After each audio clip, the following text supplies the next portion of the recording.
So let's pretend that this neuron is a touch neuron in the skin or a mechanoreceptor neuron.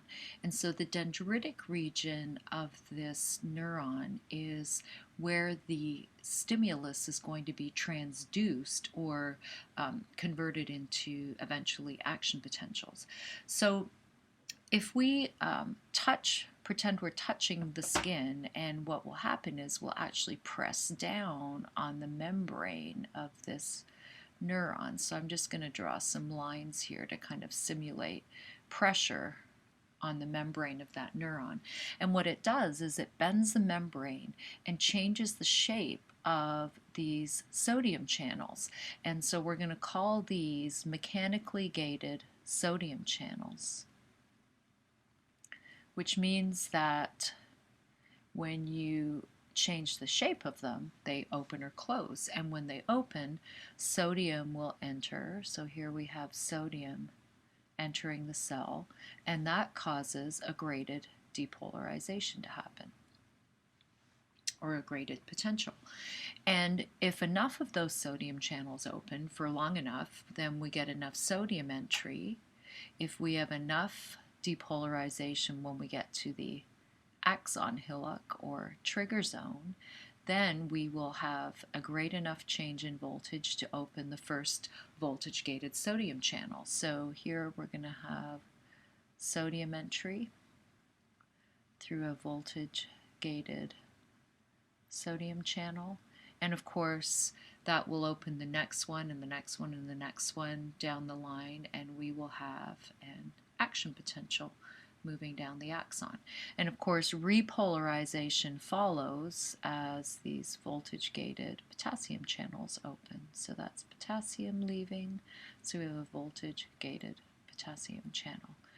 So this chain reaction moves on down the axon until we reach the axon terminal, where we have some different proteins in the membrane. We have the voltage-gated calcium channel. So just like with other neurons that we've talked about, we have calcium entry through a voltage-gated calcium channel. And of course, that results in exocytosis of neurotransmitters. So these neurotransmitter vesicles, under the influence of calcium entry, move to the membrane, and then we have our neurotransmitter molecules going into the synapse, and then they will bind with neurotransmitter-gated ion channels. So we'll call these ligand-gated ion channels on the next neuron in the pathway. And so for all of the sensory systems that we're going to talk about, there will be different gating mechanisms that cause that first graded potential to happen, and then the rest of it is really just following the same mechanism of other neurons that we've talked about, where we have an action potential and then exocytosis of neurotransmitter.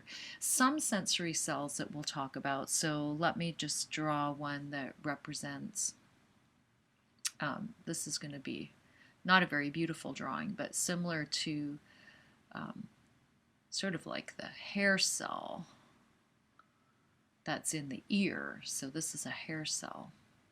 You can look it up in your book and see a better picture of it. And these have mechanically gated ion channels in them. And when these bend, because of sound waves that cause fluid waves in the cochlea of the ear, then sodium enters and causes a graded depolarization. But there's no axons on these, so that graded depolarization causes calcium entry. So we'll have calcium going in, and that causes release of neurotransmitter into the synapse, which will communicate with the next neuron in the pathway. So sensory cells don't always have to fire action potentials.